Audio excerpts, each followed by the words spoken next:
few days ago, they killed a police officer. The fight is between a cult group called Deba and Greenlanders.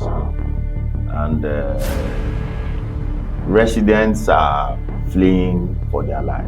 And where to be precise, please? in Yenegua. The city capital. Yeah, the capital. Wow.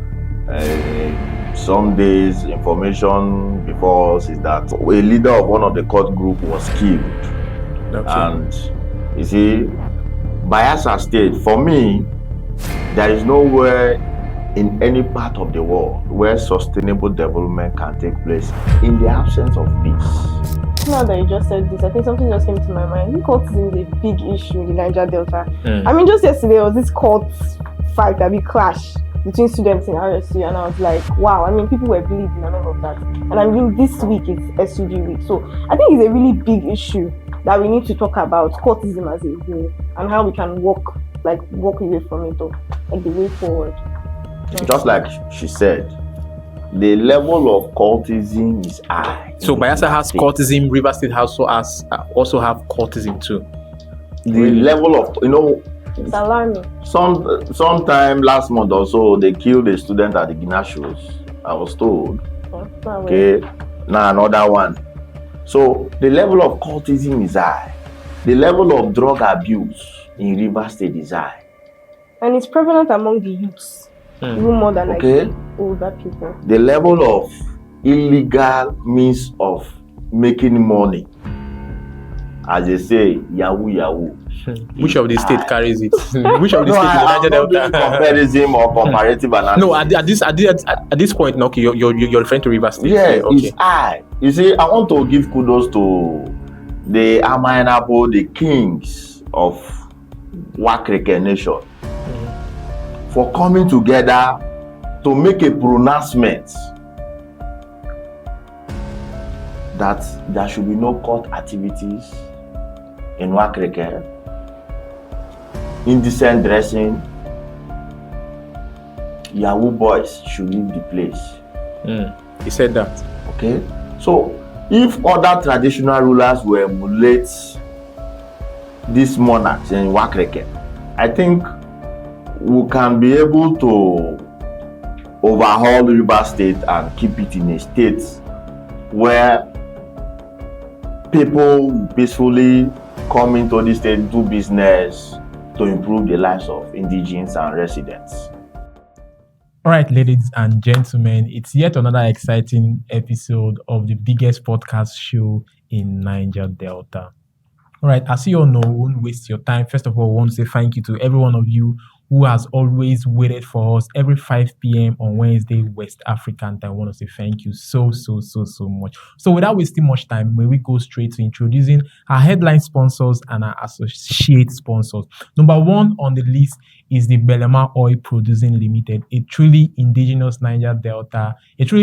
oil company operating within this Niger Delta territory, designed to empowering our locals, empowering SMEs, and a whole lot of corporate social responsibility that they have shown to us. We want to say thank you so much for paying attention to your corporate social responsibility. All right, up next, we have the MLJ Marine Oil and Gas, another oil company, another oil servicing company that has paid attention to its corporate social responsibility. We want to say thank you so much. All right, up next, we also have our associate sponsor, which is the Pipeline Infrastructure Nigeria Limited, a pipeline surveillance company designed to protect our pipelines that cuts across the Trans-Niger communities. We want to say also thank you so much for paying attention to your corporate social responsibility, for empowering youth, for giving scholarship to students, and then empowering women in the local communities. We want to say thank you so much. So before I dive into introducing our topic for today, may we welcome my co-host, Gigi. Hi, everyone. How you doing, Gigi? I'm really good. How you doing? Looking forward to this podcast. All right. So tell me about the experience so far. Tell me about your well-being. Tell me, how have you been? A lot of people have been asking about you. How have you been? A lot of people asking about me. Well, honestly, I am good. I was a bit sick, but I'm doing good now. I'm getting better. Sick of what? I was sick. I was not feeling fine. Of what now? Of what? Tell us, make we know Maybe now. of financial sickness. No, hey, I was kind of. I had a small fever. Just small fever. Yes, but I'm strong now. All right, ladies and gentlemen, once again, I welcome Gigi to the show. Welcome. That's my co-host. All right, so today we're going to talk about the well-being of the Niger Delta community, the well-being of the Niger Deltas. We're discussing Niger Delta as a topic today. We want to talk about the Niger Delta Commission, the NDDC. We want to talk about the communities in Niger Delta. We want to talk about the pipeline that cuts across the Niger. We want to talk about a whole lot that concerns Niger Delta. And to help us digress this show is no other person than a Niger Delta and someone who has always made sure that things in Niger Delta does not go south. Rather, it goes south. Do you understand the lyrics, right? All right, ladies and gentlemen, help me welcome Comrade Asiki. Three goza for you, boss. Goza. How you doing, boss? How you doing? How you doing? You're fine. It's a pleasure seeing myself on this platform. Former IYC Eastern, former IYC Calabar Pangi. We welcome you to the show now. First of all, you know, as you all know, Niger Delta is a whole lot for Nigerians because we contribute to Nigerians' GDP, and without Niger Delta, I don't know how Nigeria will be like today. But when you hear the word Niger Delta, first thing first, what comes into your mind as a Niger Delta? Well, I will speak like a Niger Delta. Mm-hmm. So first thing, as a Niger Delta, the first thing that comes to my mind is actually painful, but one who has produced a lot, but gets what I get is not commensurate to what I produce. One who comes from a very challenging environment, a degraded environment, one who feeds everybody but still feels hungry, one who feeds everybody, educates people, but is less privileged to be educated. And when educated, is deprived of getting meaningful employment to sustain my life. So that's how I feel as a Niger Delta. Gigi, the word Niger Delta, what comes into your mind? Well, I think that for me, Niger Delta, it represents so many things. But then whenever I think about Niger Delta, I think what comes to my mind first was oil. So that's what we mostly deal with. So it's oil, fish, water. And a whole lot. Now, okay. So I guess we'll be helping us to digress this conversation today. Now, you know, let's talk about the oil thing. This is our Niger Delta territory, right? I just want to ask. Recently, the derivation fund was increased. Do you think it is worth it, or we still need more? Yeah, that's one good thing about what is happening, having a Southerner as president of this country. You know, our forefathers, in fact, what gave birth to the Kaima Declaration was as a result of being deprived of enjoying what God has blessed you with. Okay, and it was as a challenge, it was as a result of that our forebearers met and did the Kaima Declaration and stated that as a people, we are agitating for resource control. And that resource control is regional governments, where every region will manage its resources accruing from its place and give a percentage to the central for governance, for development. Okay.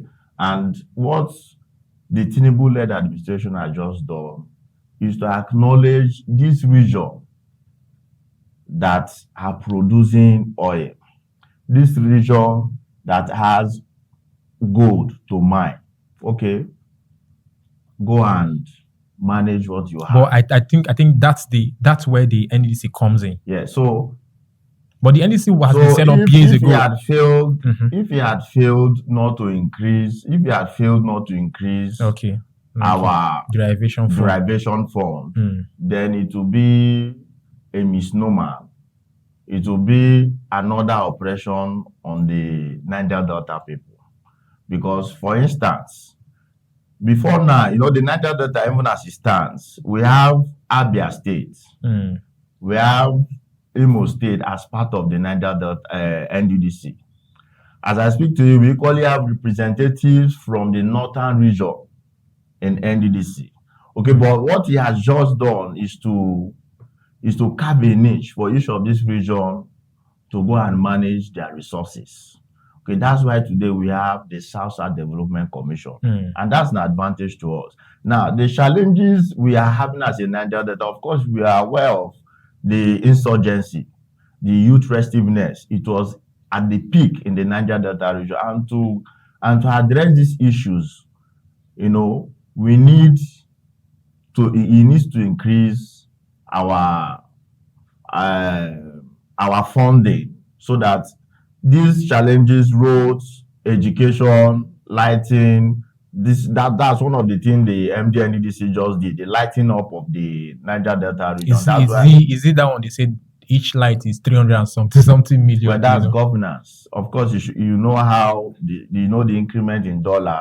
Okay. So dollar are you trying to say it is governance that of a truth that lights in what 300 and something million naira that they alleged? Yes. Per pole? Yeah, that was alleged. Well, I think that was 400 or something. I 300. can't speak for the management of NDDC, but you see, a lot of fraud is ongoing in our commission, in our ministry, in our parastatal. And NDDC is one of such Niger Delta interventionist agency that is frauding the Niger Delta people. It's just like the underdevelopment of the Niger Delta people is predominantly caused by the Niger Deltas. So are you saying allegedly NDDC is number one? Just like I said most ministries, parastatals mention. Why you say mention? Well, we are making NDDC as a reference point. Okay. And I just said that NDDC is individualistic. Okay? You're the contractor. The MD or the project managing director will say, go and cost lightning, for instance, Abonima. And what will lighten up Abonima community is, for instance, 200 pole. So when you go and bring your budget, you include a percentage for the director of projects. You include percentage for security for those who gave you the opportunity to interface with the project director. Then, of course, you include your transport logistics. Then the community you're citing this project, don't forget, community people will come. Traditional rulers will come. Local government chairmen and other persons will come and meet you. So that is what they don't want to know if you're developing the community or not. But their own is you must give them something, because they believe that for these projects to be awarded to you, you've collected your own money, your own percentage. So they equally have some sort of 2-3% of the bulk of the money. So you see where they actually pad this proposal or budget, as the case may be. So that's why I said it is individualistic. And of course, if you want to be strict with your budget, oftentimes it will not scale through, because it is important for them to give money to these persons. They are oiling themselves so that the money can be approved and all that. So that's why the contractor, when he gets to site, instead of giving us a standard acquiring a standard quality material, he gives, at the end of the day, and nothing happens, substandard materials to execute the project, and it will not stand the test of time. And that's one of the challenges we are facing. So it takes a man who is coming from a challenged place, who knows the challenge, who knows the yearnings the challenges of his people to stand up and say, no matter the pardon, no matter what, I will give quality project. I will execute quality projects to my people. All right, Gift, do you have any?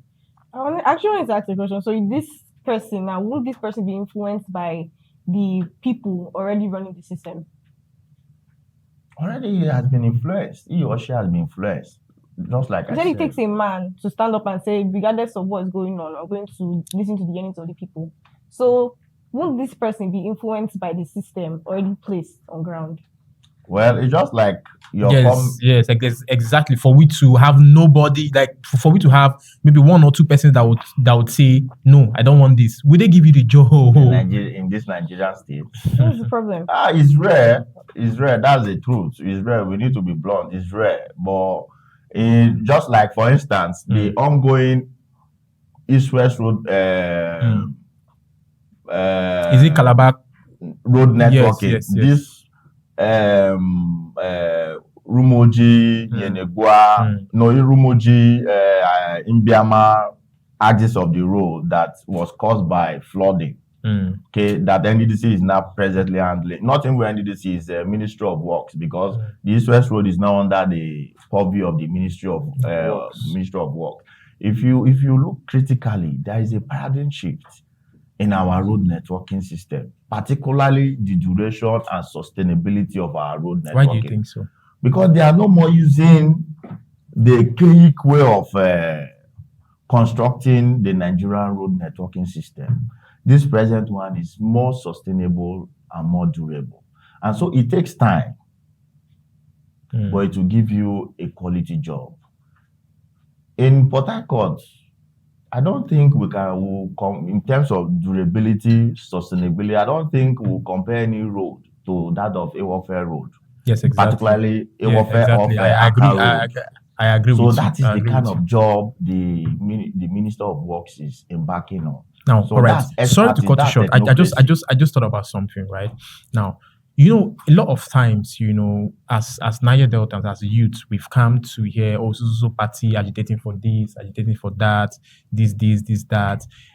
Are you sure these persons, they're really agitating for it, or they are agitating for their pocket? Because most times you see people doing road, and the next thing a group comes out to say, no, this road, you didn't take this, you didn't pass through this permission, you didn't do this, you didn't do that. Now, oftentimes our Niger Deltas have been known for agitating.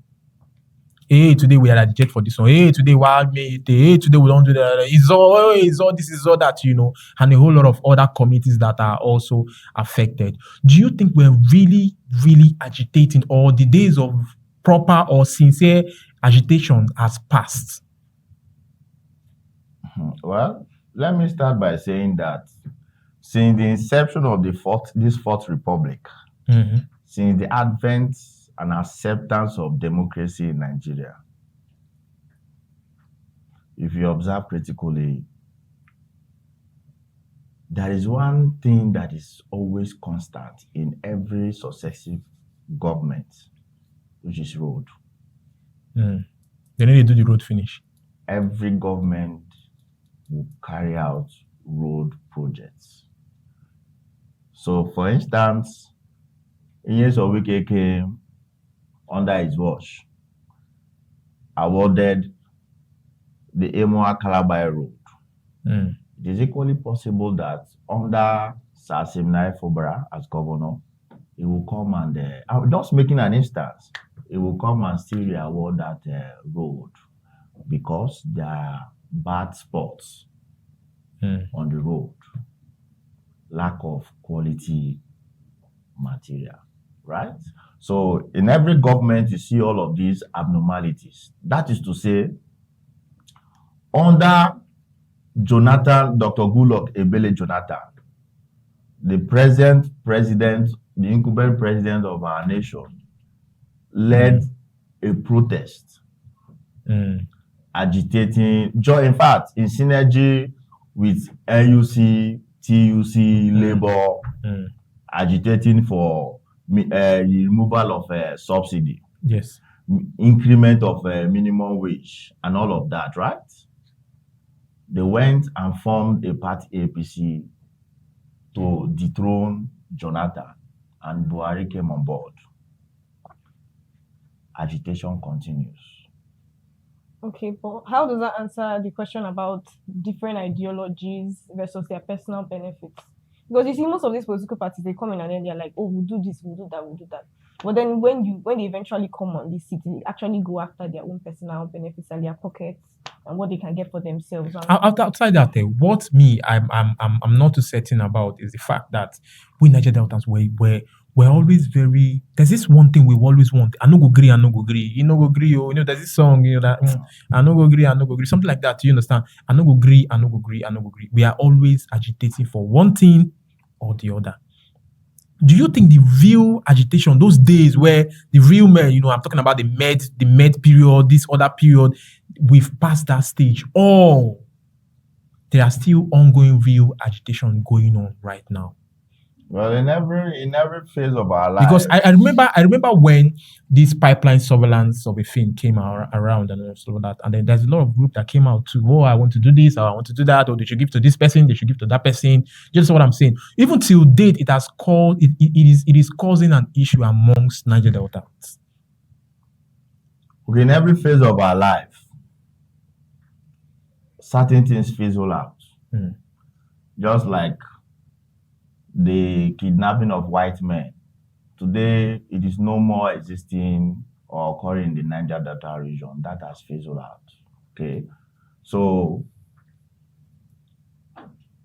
I was one of those persons that agitated for this old pipeline surveillance and all that to be given to the rightful person. Like who? Who are the rightful persons? Which is the person handling the major contracts of this pipeline surveillance, which is GOC Tompolo. Okay. Reason being that is accommodating. It can carry everybody along. It doesn't matter where you come from. You are an Ejo person, you are an Shekiri person, you are an Orobo person. It doesn't matter.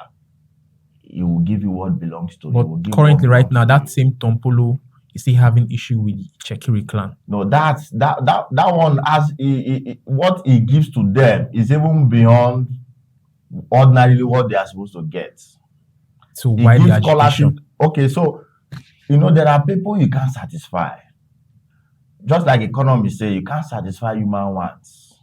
And some persons, no matter what you give to them, they want to take that thing that one you're managing, they want to take it from you. So do you think Tompolo, so it has nothing do you think Tompolo has been perfect in all his deeds? There is no one perfect man. Even the Bible says as Bible scholar. So why don't you think there is one way or the other that Tompolo has gone? Now what Tompolo did, the first thing he did was to call all the warlords. Immediately federal government approved this surveillance for Tantita to take charge. He called all the every warlords in all the ethnic nationality in the Niger Delta region.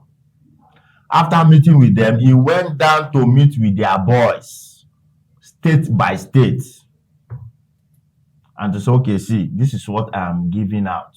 It should be transparent so that I don't give something to A will not come and meet B, C, D and tell them different things. So people should be aware that in Calabari land, this is what I am giving out is under Farah, is under King Asare Dokubo. So everybody knows the quota given to each of the pipeline truck line.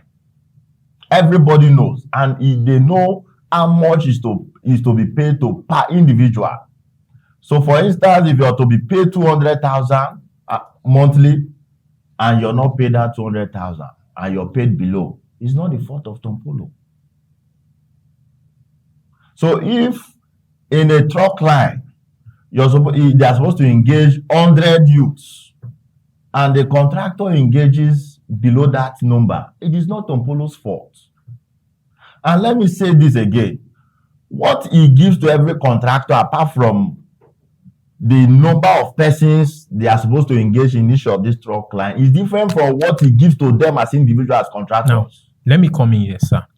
Before this segment of the conversation, you said a lot of persons, before they give you a contract, they must settle this, they must settle that, they must settle this. Because why I fault the head of some of these government parastatals or private companies is because it's something that runs in our blood, in our veins, right? We talked about agitation that are not genuine, and we looked at in those days agitation that were actually genuine. Now don't you think that most of the times when these people go to collect these contracts, because they have to settle this, that, and those people too, as per Nami carry you come, Nami show you road come Tompolo house. I'm just saying because you mentioned Tompolo. Nami show you road back come Tompolo house. When I come, if Tompolo says employ 10 persons, I'm going to employ 5 persons because first of all, I don't settle with almost all the money because you actually said it right here. Don't you think that is the case that is also applied? And this is why most of these youth has constantly come out to say we no go agree. So I think the major problem here is some persons do not have what it takes to put up or draw up a budget. If I say put up a budget for me to execute a particular project, I expect some of these challenges, they are normal things. So I expect you to outline them. We have logistics in budget proposal. You outline some of these challenges. And not the people's funds. And you don't go and begin to distort what is already there for the people. You place all of this in your proposal, we'll look at it, we'll discuss it. If, for instance, this is not workable, I'll tell you this is not workable. Can we take this route and make it workable? Okay, so but because I am eager to get this project, because others are equally scheming for it, I'm eager to get it. I would want to blind my eyes towards that challenges, just for you to approve it, for me to be in charge of these very projects. And at the end of the day, I will make mess of it. And that's one of the challenges we are facing. Now, I don't want to go into this Tompolo project and surveillance and all that. But in reality, what is underdeveloping the Niger Delta region is some of these challenges. Insincerity, dispassionate about the sufferings of your people. And some of these persons, they grew from this region. They know the challenges an ordinary Niger Delta man and a John man is facing. Some persons like who would you want to mention? Some of these project executors. Like who and who? Mention their names. I want to know them. Now I want to tell you, when I was Calabar Sek Bangishama, my first congress I held at Tema. In fact, what we do is, before we cite a congress to a particular community, that community must be passing through, they must be in a challenging moment of their time. And one of them is that monkey bridge, or what they call it, right? Tema is an ancestral community in Calabar Island. And so they can't exist like that as if they don't have people. That community is one of the communities in Asiki local government. In River State. That inspired us, in River State, to take our convention down there so that we can speak to government and other authorities to come to their aid. Now, getting there, we find out that there is an abandoned project. I don't know if you've been there. Yeah. I know about it. Sort of that bridge or so. If you go deep to Ifoko through Tema, you equally see that you find out that the abandoned healthcare project in that community in Ifoko. And when I traced the contractors, and I traced the one of Bukuma to Tombia, that abandoned project, guess what? I'm very eager to Calabar prominent people. Call their names. We want to hear them. And when I called, because the community gave me the documents. When I dialed the number of the contractor, his number was saved in my phone. Wetin be his name? Now the name I want. Wetin be his name? And I was surprised. What is his name? You've not said that one. And I called him. Hold on, boss. And I called What is him, the person's Mr. name? Jack Lloyd Thomas. I called him. He's a chief now. We do Okay. respect the chief. In still the Tema community. No, not Okay, Tema. He is Bukuma. from Abonima. Wait, hold on.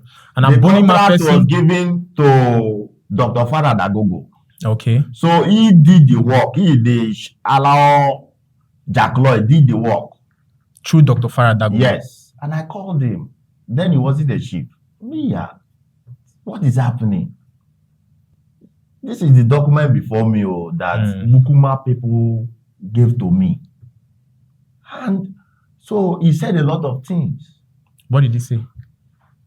Okay, so that is one of the challenges as a people we are facing. So when you see a project abandoned, sir. He must have given you reasons why. That is your duty. Yeah. That is your duty.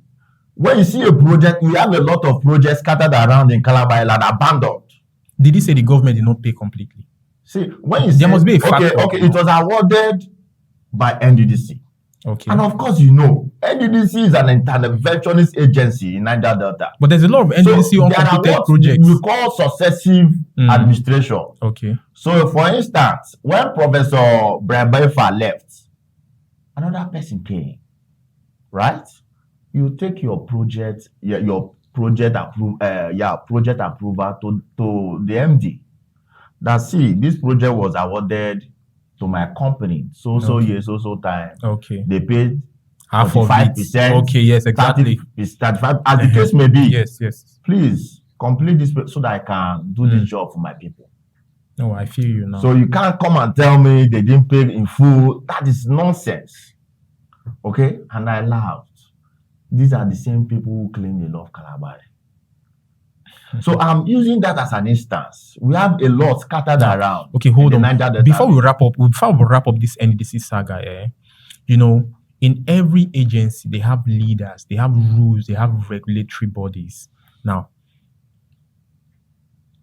I'm coming somewhere now. NET has awarded a project to you. Do you think it's not also right for the NDC to do a follow-up to say, oh, this government has passed, this other government came on board right now. They awarded so billion, so this, so that to these people. Let us go and check to checkmate.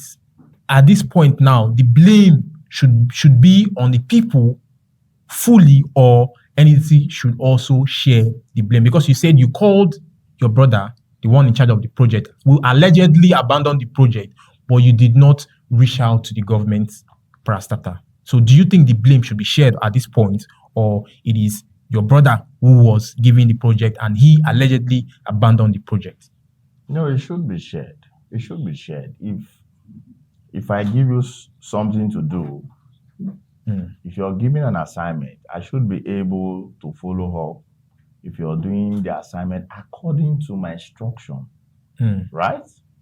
So if you're to get a book, if you're to get exercise books for me, that these books I want to distribute it in secondary school students, right? When you're done and you bring back the book to me, I should make more effort to count these books, to take record of these books if they are complete, right? So the blame should be shared, because we expect NDDC to form monitoring team, and these members of this monitoring team should be people of impeccable character that love their region, love their people. Because if you come to me as a monitoring team and I give you flimsy excuses and say, well, I'm Senate President, for instance, or I have a connect with the Senate President, I'm a member of Rep, or I'm a senator, and of course you know that even if you go to report me to the MD of NDDC, you won't do anything, because I will go and galvanize support from the House, right? So you won't do anything. So when you're coming, I'm equally juicing you I'm giving you something as a take home. So you won't go and follow up. So these are some of the challenges we are facing. That's why when this is it Bonnie woman? The woman That's who's the thing. no, the woman who served as commissioner under Amenshi, commissioner of information under Amenshi as governor. It being similar time. Okay, When yeah. she was there, check the records. She did follow up, strict follow up. And you come and account for it. These are people who are passionate about their people. You come and account for it because it's our money, it's not yours. And tomorrow you go to radio station and say, or you go to television station and say, the Niger Delta region is underdeveloped. You will be the one leading a protest against your people, whereas the little opportunity privilege given to you, you're unable to deliver. Okay, so NDC should share part of this blame. Because if they had followed up the contractor in charge of some of these projects I just made mention of, by now they either they have renewed it, complete payment, yes, or perhaps prosecute the contractor to let it serve as deterrent to others. So that's where we find ourselves as Niger So Delta. Gift, how do you see these are Niger Delta youths? Because most of these people have arranged themselves to be tools used. Do you understand? Now, for you, if you see a Niger Delta, what do you see? First of all, I don't see a person as a Niger Delta. Mm-hmm. I see you as who you are. Okay. A person, personality, character traits, qualities. Before I now but you know, our region where particular you grew up from depends on how you're going to somehow. You won't tell me that someone that grew up from the slum will behave like so. It's not. It's like maybe fewer circumstances, but most of the times, if you grew up from the slum, you behave like a slum child. Yes, right? It does affect like your mentality and how you see the world and how you see things. Most times these people, they'll just come out and every time they know us as people that want to agitate. 247 we are agitating. So to me, if an outsider sees a Niger Delta, what's that one thing that comes to your mind? I'm not an outsider. I've lived there now. Okay, so let's ask our girls, to youth in the Niger Delta, seeing youth in the Niger Delta, seeing us as Niger Delta, what do you see? Do you see growth? Do you see a better future? Or you see one boy where they find Oga way, where they follow for you, they call him chairman, I did for your back, that kind of a thing. What do you see? I think as a Niger Delta, when I'm out there, what people see in me is a fearless man, an altruistic person, someone who can stand and speak truth to power. Okay. And I would say for free, generalizing it as a region, let me dissect it, because every state in the Niger Delta has its peculiarity, right? Okay, yeah. I think that's fine. Yeah. But generally, in the Jaw ethnic nationality of the Niger Delta, bigger picture, the big brother in the Nigerian state, which is Niger Delta, is that in terms of growth, we are growing. There is this rebranding of the Niger Deltans. Before, if they see you, then go say be tout.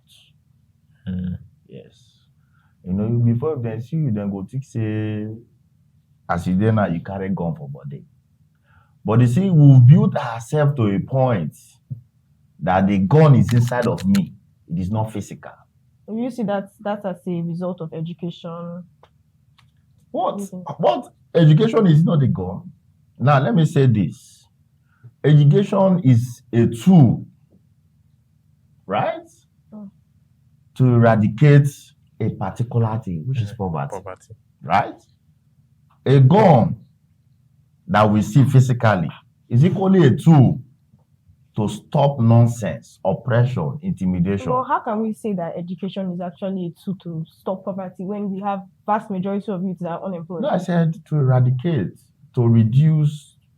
See, when you say education, you see, it is not the fault. It is not your fault that you're educated. You are not provided the platform. Has poverty been eradicated in, no matter how small, in the Niger Delta?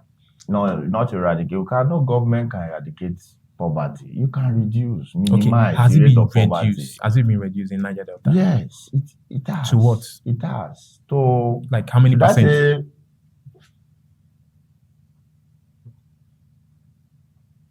To how many percent from where it was? From where it was. So where were we? Where do you think we are? Okay. Because you must start from somewhere. So I wanted to know. Okay, so let's say we're 20%. Okay. Well, I should say increment of 5%. So 25. Is that a pass mark gift? No, you said 20. Yes, exactly. We are 20. Yeah. Okay, you didn't tell me what we're looking at. If we are looking at 50. What are we looking at? We're looking at 100. 100. Okay, or 100. Yes. I said 20. Yes. That's poor. So what are we now? No, that's poor. What are we now? That's poor. Are we seeing 20? No, we are not. So what are we now? From your own perspective, what are we? We are in 35. Is arguable, but we are in 35. Reason being that an average Niger Delta youth can take care of itself. How true is that? Present day, I mean, you see people that don't have a place to sleep. Okay, we are making ourselves as a reference point here. Okay, where is that? Because we are, I don't know if I'm, but we are eventually Niger Deltans, right? And we are all youths.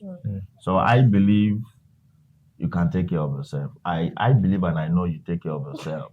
I can take care of myself, but then there are people out there that... Okay, so in this room, I'm making, just like I said, I'm making reference of the number of persons in this room, right? Yeah. Now, we can take care of yourself because you have a skill that is putting food before you. You're no more dependent on one man who would want you to do, who would want you to do what he wants or he desire before you can survive.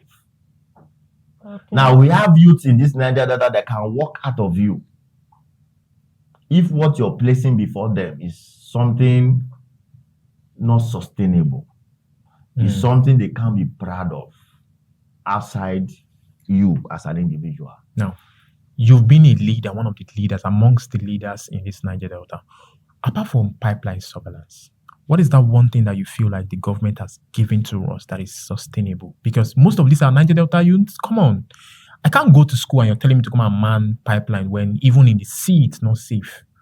And then you pay me 100,000, 150,000 and you call that employment. Fine, it helps, but come on. Apart from pipeline surveillance, what's that one thing that the government has given to us? And what's that extra thing that we are giving? Let's talk about the government giving to us first. Then we'll also look at what is that extra thing that we've given to the government. So that one thing government has given to Niger Delta outside pipeline surveillance. Outside pipeline surveillance, I think I would say one minimum wage. That's like to everybody. You said Niger Delta. That's okay. So it seems we are part of this Nigerian state. Mm-hmm. Okay, so minimum wage. How satisfactory is that minimum wage? There's nothing they will give to you that is satisfactory. No, it is no. Actually, no. It's like some certain things someone will give to you. It suffices, right? Compared to what they were paying and current payments, and considering the dollar rates. Okay, so it suffices. Okay. So that's why I said minimum wage. You can't take that away from government because under this admission, that's one major thing. Okay. Now the second thing I would talk about is education.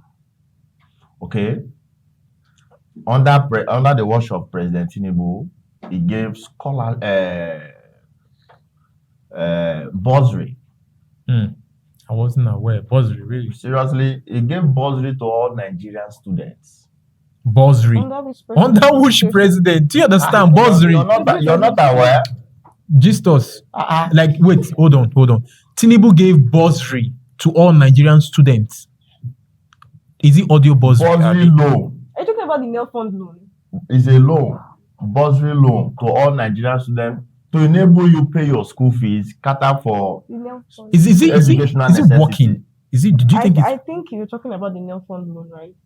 The Nel under things for students. Yes, it is working. I think some people have applied. They at some point they wanted to come. They gave a seminar, a workshop for students in school. They were like, "You guys should come so we can explain how you can apply for these loans." Yeah. Okay. So people can actually apply for the loans, and people have been receiving the money. I think every month they give like 40,000. 20K pocket money. That's for your upkeep, and then they pay your school fees to your school. Yeah. So how do you pay back? I think they said when you finish, you pay small. When you start working. When you start working. So I think it's a good one. Yeah, actually, that's a good nice. one. But then how many people will be able to pay that money back? Let's be optimistic. Because they see, I feel like right now, optimistic is not even we have to be realistic. But I feel like right now, the only tangible thing the government have been able to offer to we in Niger Delta is pipeline surveillance. Because that's what people are fighting of. Like, you see these other people fighting, you see the Chekiri people fighting the German, you see the German fighting the, there's this small disunity, even amongst ourselves, I go be the leader. No, this other person will be the leader. This small thing. So I feel like that's like the major amongst all, So won't there be one thing that would come and surpass this pipeline surveillance? Fine. Loan is a good thing. Everybody wants money, and it's a good thing that you would get it where you ought when you need it, and then at the right time you pay back. Do you understand? But then, how many jobs opportunities do we have as Nigerians? But sorry, that Ishekiri Orobo job fight precedes Tinubu's administration. Yeah, I'm aware about that. Okay, but it has nothing to do with pipeline. Okay. Of course, you should know that is equally another one, delineation, that is causing the Joy Shekiri. Okay, yes, and this is a voting saga. Yeah, but I feel like the leaders are involved. They ought to have settled this issue long time ago. Currently, I think it's before INEC. INEC has what it takes now to just come out because they are. Can you give us a brief of what you know or your own take about the situation?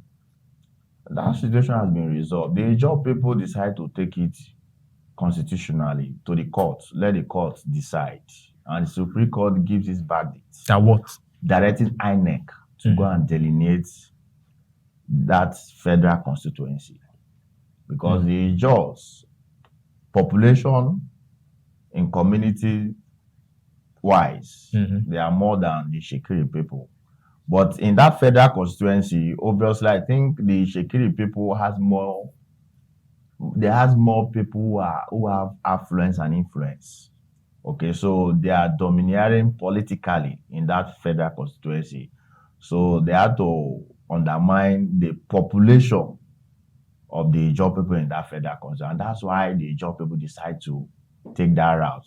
This is your own take. Let the court decide. Now, no, that is what is before there. This is your own take. Now, what do you think the Chekiri man is saying? No, the Chekiri man's argument is very simple. They said that should be sustained, that they are majority in that federal constituency. Whereas INEC has gone there to do their survey and all that. But everybody is now waiting for INEC to officially make their pronouncements. Okay, all right. So to reaffirm their earlier statements. That's INEC gives us a final verdict. Now, let's come to a conclusion, right? Then I would also give it to my co-host to also maybe she has anything to say, right? Now, as Niger Deltans, what's your word of advice to all the 9 states in Niger Delta region? First of all, I want you to call them one after another, or perhaps maybe like 4 or 5 states. what's your word of advice to them? First of all, I want you to outline the issues surrounding River State, the issues surrounding Delta State, the issues surrounding Abia State, and so on and so forth. As much as you know. Do you understand? Yes. So. Okay, let me start from my second state as an Ijaw man, which is Bayelsa State. Okay. That happens to be the homogeneous Ijaw state. The court clash in that state is quite alarming. Few days ago, they killed a police officer. The fight is between a court group called Debam and Greenlanders. And residents are fleeing for their life. And where to be precise, please? In Yenegua. Yenegua, the city capital. Yeah, the capital. Wow. Some days, information before us is that they killed one of the leader of the one court group and all that. Who killed? A leader of one of the court group was killed. Okay. And you see, Bayelsa State, for me, there is nowhere in any part of the world where sustainable development can take place in the absence of peace, right? And for government to make conscious efforts, the Commissioner of Youth in that state, Honorable Alfred Kemepade, is doing very well, bringing all youths together, initiating meaningful programs and activities that is engaging Bayelsa youth. So these are things we must encourage government to do. Introducing them into agriculture, taking them into ICT training, just to arm them so that they can have a better life for themselves. So such government should be encouraged, and youths or indigenes or residents of that state should support the initiative, the vision of such government. And Bayelsa State, everybody, irrespective of where you belong to, should come together and see how they resolve the youth restiveness in that state. All right. Because I think now that you just said this, I think something just came to my mind. I think cultism is a big issue in the Niger Delta. I mean, just yesterday there was this cult fight, a big clash between students in RSU, and I was like, wow, I mean, people were bleeding and all of that. And I mean, this week is SUG week. So I think it's a really big issue that we need to talk about, cultism as a whole, and how we can walk away from it, or like the way forward. Yeah. So that's Bayelsa. Back to our state, River State. Just like she said, the level of cultism is high. So Bayelsa has cultism. River State also have cultism too. The level of, it's alarming. Sometime last month or so, they killed a student at the Ginashos, I was told. Okay. Now another one. So the level of cultism is high.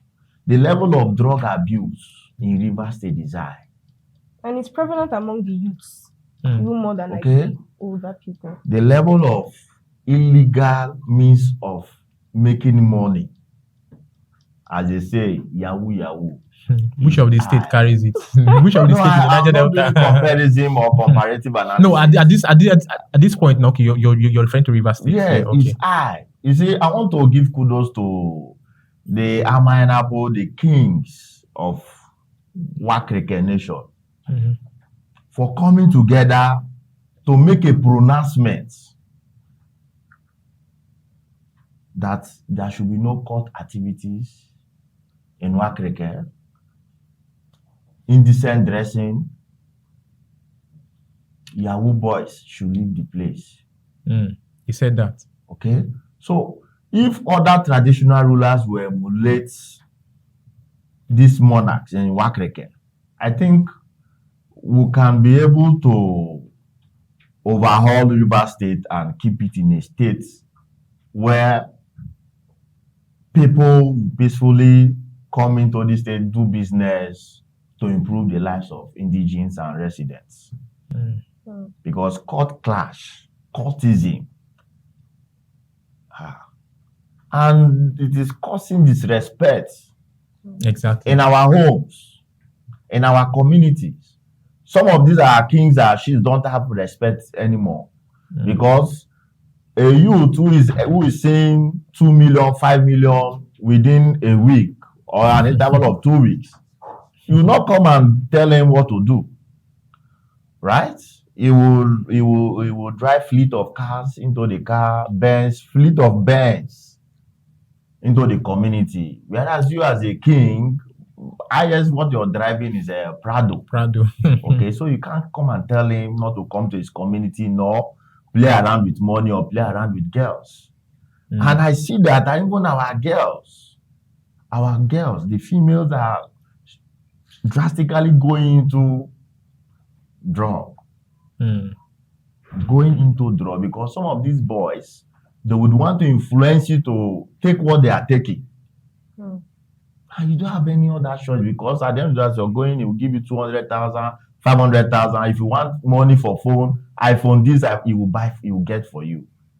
So you see that he ends up influencing your lifestyle. But then when they bring up topics like they say that the system has failed them already. So they have no choice. Nigerian has been sold. Activities. Nigerian has been sold, but the onus lies on you and I. We to galvanize, genuinely, sincerely, and say enough is enough. And that's why I'm a Rata. I believe in the Rata movement. That is one of the means to bring corruption to book. Okay, so if you then let me look at Delta State. Okay, Delta State is the citadel of not even it's not. I'm sorry, it's not. It's the second citadel of Yahoo in the Niger Delta region. The epicenter of Yahoo in the Niger Delta. Which is the first? Edo. Oh, I see. And it is equally the second place that harbors our girls who have seen another means of making wealth for themselves. So you're talking about prostitution? Prostitution. Yeah. But then, they have a governance system there. I've never heard that the governor or the government has taken upon themselves to caution these people wholeheartedly, like this week or this year, if we see you, because they know these people, they know these places. Some of their commissioners, some of their people, they patronize these people. So I've never seen. So at this point, right, it's just like we are children. We don't know what we're doing, right? And we've got people who are governing us. They are not also doing same. Do you think at this point right now you blame, because you just said it is left for me and you to choose? Do you think you blame us because I assume most of us don't know what we're doing? But those elderly ones that have been there before, they've passed this stage and they are seen ahead of what they said. There's an adage that says what an elderly man sees while sitting there, if you climb up, you're not going to see. So obviously, we are up and they are seated and they are seeing the top of our head and they are telling us, no, there's something there and we're not listening. Or they are not even saying anything at all. Do you think the blame should be given to we, the Niger Deltans, as youths coming up, little children? Because most of these people are 20, 25, less than 30 years and all of that. Do you think the blame should be given to we Niger Deltans youths, Niger Delta youths, or the elderly people there? Well, while growing up, we have two types of society. I met two types of society in a system. Yeah. Right? Where ordinarily, naturally, if you're born, your parents gives birth to you for the society to take care of you. So it is the society responsibility to take care of you. Yeah, exactly. So the two I met in that system is, one, if I does wrong and you caution me, scold me, beating me up, my mom may likely come after you and harass you. This is not your child, it's mine. Next time, don't touch him. You rather report to me. Then I saw another one that will not even tell you this my son, beat am well. If he do wrong, beat knock am. him. Come out from me. Make him come report. When he come report to me, I go beat am again. So this is the type of society we met in a system, right? So it's equally applicable. Some of these are elders. They are ones that will scold you. Young man, you're doing wrong. Or rather, they will arrest you, detain you, so that seeing if you could change from it, right? There are some, leave on my beg. No, that one, I don't want their wahala. So we won't shift blame. Let's take the blame by ourselves. Oh, okay. Because we have the opportunity to make or mar. Exactly. Today I am like this because I chose this path that I want to be this Asiki Tams. There are other persons that chose another route, and they are who they are and where they are. So first thing, we must take responsibility that what happens in our life and around us is majorly caused by us. I feel you. Okay? Before cautioning another person who has nothing or less role to play in your life. I mean, with regard to like prostitution, I see a lot of people say, when they talk about prostitution, they say, oh, my parents died. I didn't have money to take care of myself. So the only thing I could do was to go and start sleeping around. I'm like, but there are people that were in this same situation and they did not go and sell their body. They found small menial jobs to do. They learned a skill. They just found a way to just walk around, and then look at them today. So I feel like everything is based on the individual and not. So do you have any other states, maybe review you have for other states, or you just want to end it here? So generally, I think I just want to advise our youth that we shouldn't go harm's way. There are better opportunities for us as youth. If what the government,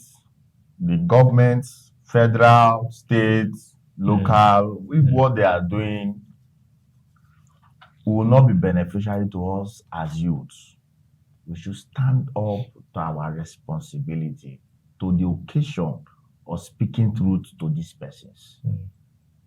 Because they are there on our mandates to manage our common resources. And so we have what it takes to come back to the round table and say, John did not represent us well. And as such, we're shown on board. All right. Okay. So, Gift, do you have anything to wrap up with, please? I just wanted to ask a simple question. So where do you see the Niger Delta? 5 years, 10 years down the line, where do you see us as a people? 5 Realistically, years. 5 years down the line. Yes. Okay, let me take 10 years down the line. 10 years down, okay. I see a Niger Delta of our dream. Okay, what would that look like? I see a Niger Delta of our dream where environmental degradation will be a thing of the past. That's a good one.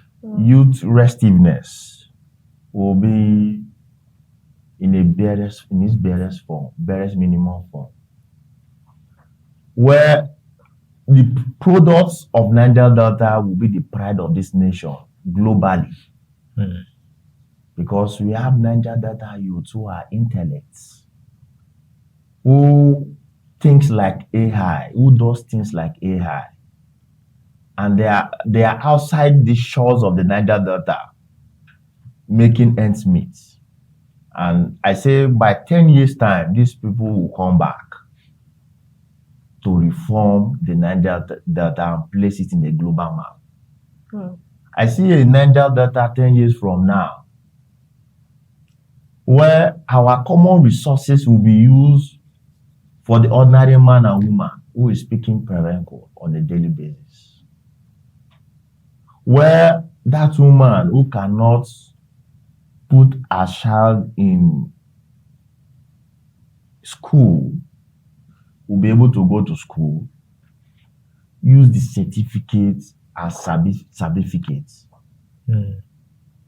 Because it is not enough to have certificate. It is not enough to be certified. But it is better you know what you're doing than having a paper crested with notes. So I see 10 years from now, I see Niger Delta with the way God has blessed us to be the topic of the African continent. All right, thank you so Now, making instances, when we went 2 years ago, as IYC went to Ghana for environmental training, pollution and all that. Okay, you know, when you meet your brethren from the same continent and say, how are you from? Nigeria? Where? Rivers in Niger Delta. So the topic Niger Delta is a global topic where everybody has interest to know what is happening in the Niger Delta. And that's how interesting the Niger Delta people are globally. So I am proud to be a Niger Delta, and I believe 10 years from now, and it must be a collective effort from you and I. We must not rest the shoulders, the responsibility to be shouldered on those persons who are managing our common resources in this very dispensation. We must make conscious effort to ensure that we too, as stakeholders in the Niger Delta, we join our voice together to make the necessary change take place. All right. Thank you so much. All right, ladies and gentlemen, you've heard from our guest comrade Asiki Tams today. He has really spoken a lot. All right. Don't forget, this is the biggest podcast show in Niger Delta, as we bring to you conversations as it concerns things in Niger Delta. Most importantly, our development and our future endeavors. Once again, my name is Pokima, and I have with me Gigi on the show. Bye bye. See you same time, 5 p.m. on Wednesday. Bye bye.